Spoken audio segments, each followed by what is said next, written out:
Hey, this is Jesse with Create This. Today I'm going to show you an electric Twin Force what's the brand? Greenworks. Greenworks Twin Force electric cordless mower. This is where I keep it. And the handles have these little latchy things, like so.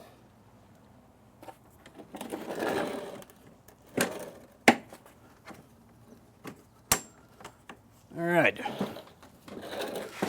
It's fairly lightweight, all plastic, unfortunately. So I don't know if you can see it or not, but this is the 20-inch model. It's got two blades, one here and one here. The batteries go in these little compartments right here. You can put two batteries in there. It takes these lithium-ion 40-volt batteries.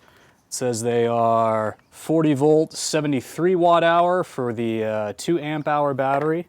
40 volt, 146 watt hour for the 4 amp hour battery. The way these work is there's a little track right here on the battery, and there's a track right here as well, and they just slide down into the track. Now you can have both of them in there. I think it uses this one before, like once this one's all used up, then it automatically switches over to this one. So it's not like if you have both batteries installed, it's going to use them both at the same time. You actually get to see a light come on right here that shows you which battery is in use at a given point in time. Then when you take them out, push the little button here, it comes right out. I've had this thing for about a month, maybe a month and a couple of weeks. I've mowed maybe 3 times with it. Today, we're gonna stress test it because I've never mowed.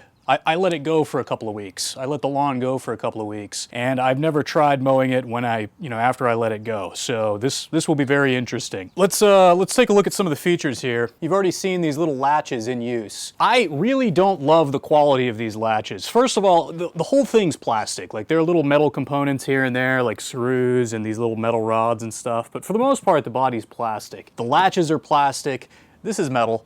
But, I mean, most everything's plastic on here. I hate plastic. I mean, it's okay, but for a mower, honestly, I really expect, especially for something in this price range, I think this thing is like, when I bought it, it was like $400, something like that on Amazon. For something in this price range, I would really want it to be metal. I would also prefer a 21-inch instead of a 20-inch. The 21-inch mower from Greenworks seems to have some quality control or some reliability issues, and I'll show you that a little bit later. All right, so this is the Amazon search page for Greenworks mower. You can see the Twin Force that I'm reviewing today is at the very top of the list. It's got, a very good rating from all the user reviews, and there are quite a few user reviews. There is a corded mower that has even more user reviews, but I'm not sure why anyone would want to deal with a corded lawnmower. That seems odd. What I really wanted to buy was this, the 21-inch 80 volt. Let's dive into this dude and I'll show you why I didn't buy it. So this guy has I believe he's got a steel deck. Yep, 21-inch steel deck. So this would be like a direct replacement for my 21-inch gas mower, right? It is unfortunately very expensive. If you want the mower, the battery, and the charger, then, it's $550. Fairly expensive, but not that much more expensive than the Twin Force, right? So I would really prefer to buy this dude because it's got brushless motors. However, when you go into the user reviews, check this out. The first review is fairly positive, but the top critical review, 1 star. I hugely regret the purchase. Good for about 5 months, then a blur of frustration. Let's look at the most recent reviews here. Great mowers at the top. Great mowers.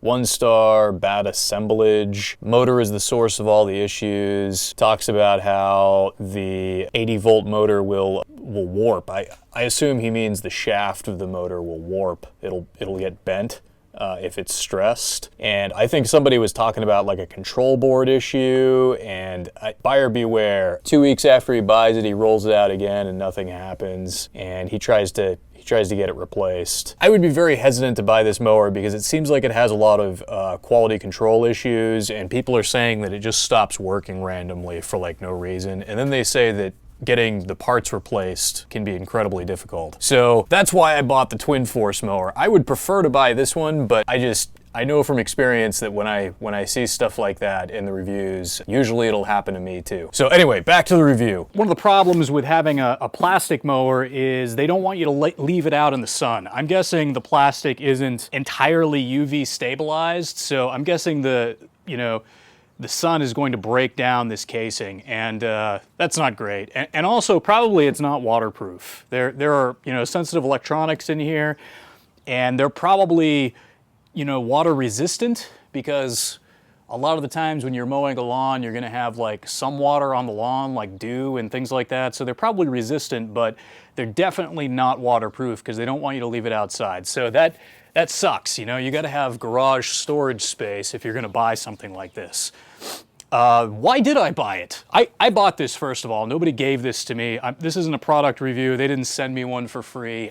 In fact, everything on this channel I buy with my own money for my own use. I've never done a paid product review where some company sends me something and I review it for them. I'm not opposed to doing that in the future, but I've never done it in the past. So anyway, so why did I buy it?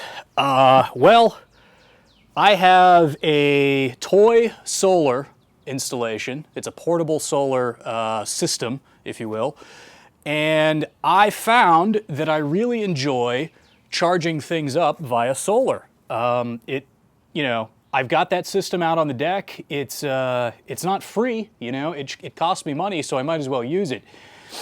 And I really hate going to the gas station. I've got a number of gasoline mowers. I've got a gasoline weed eater, and I just don't like going to fill up gas. It's kind of a pain in the rear.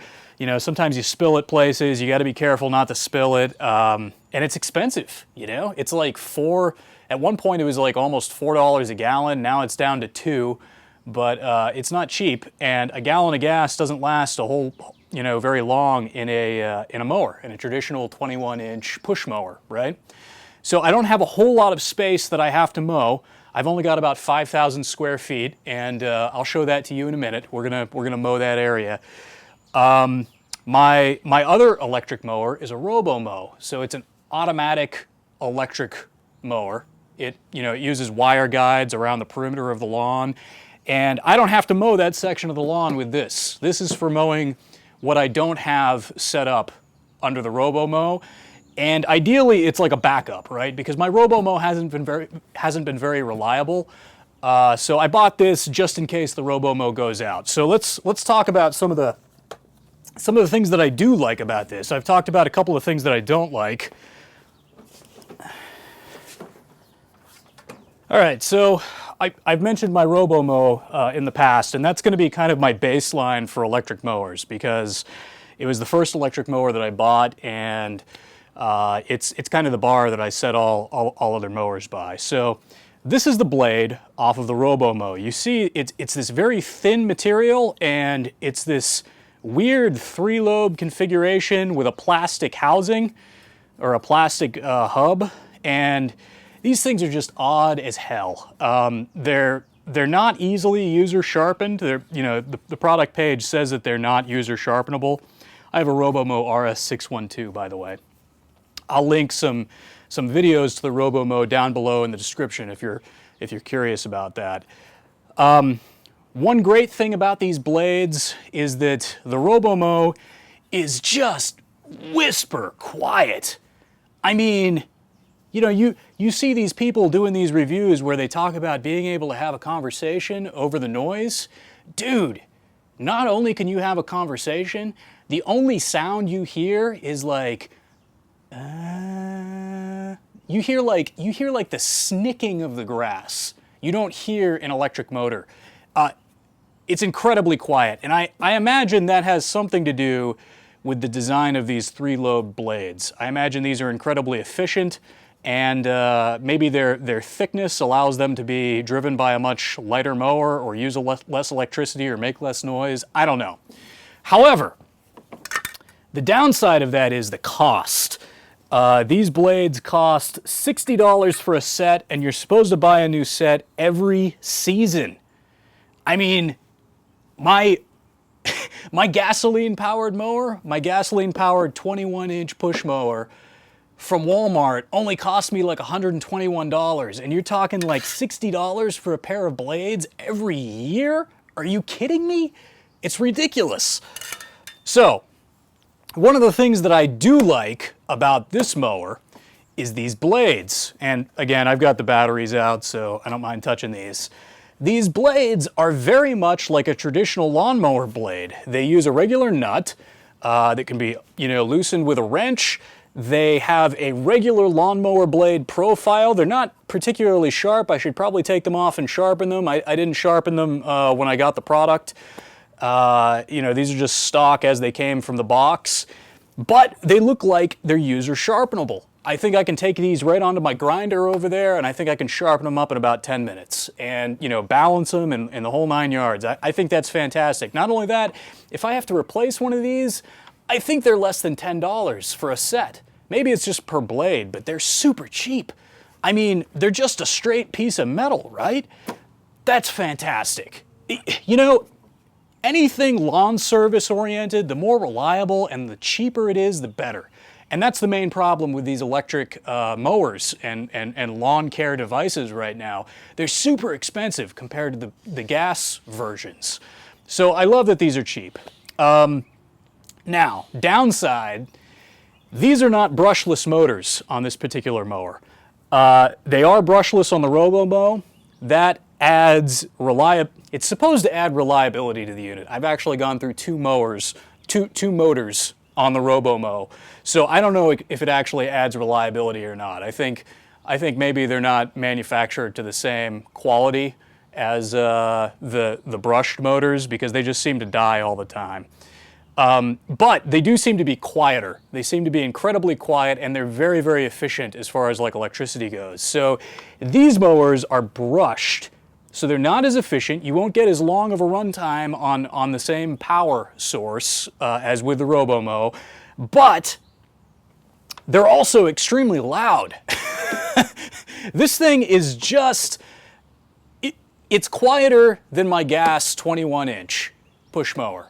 It's slightly quieter, and we'll do a noise test of that in a minute.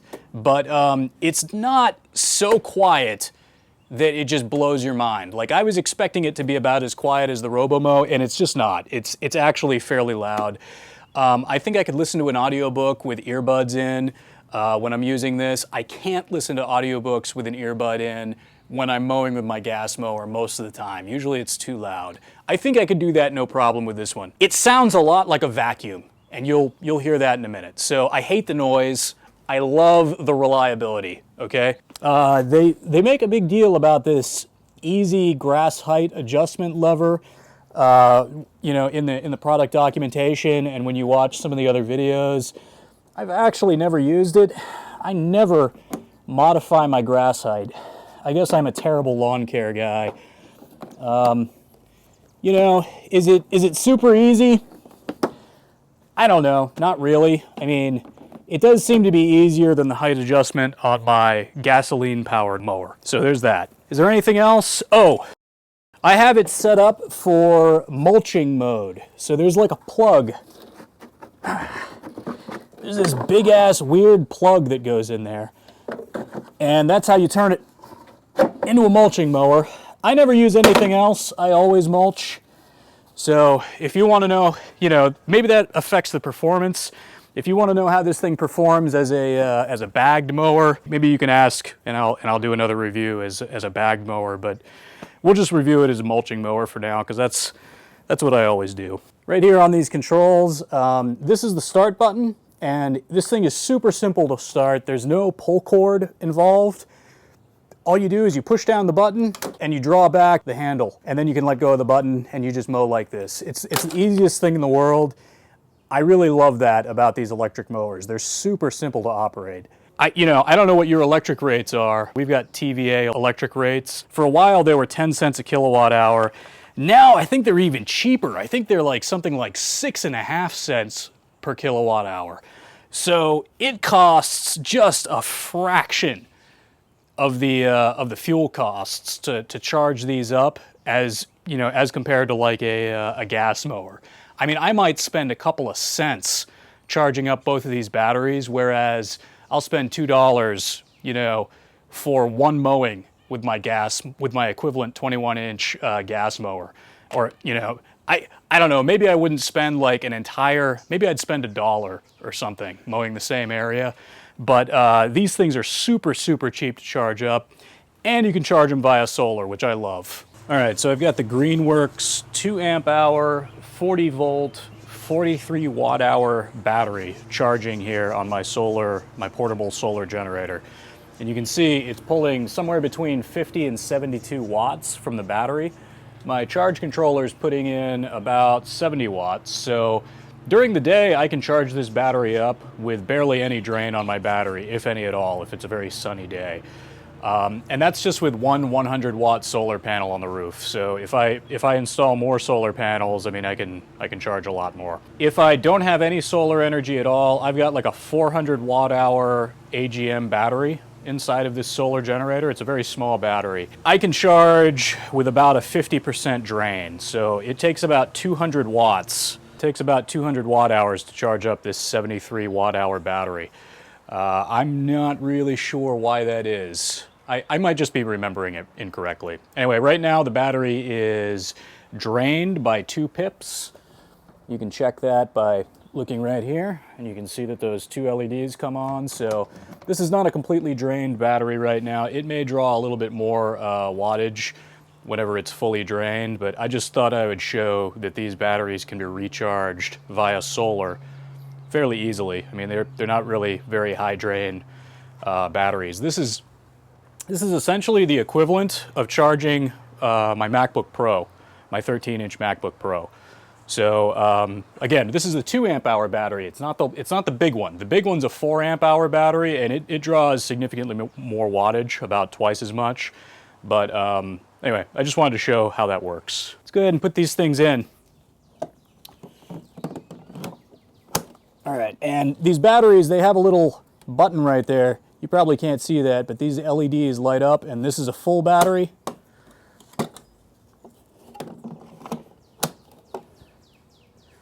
And that one is a full battery as well. So let's go mow some stuff.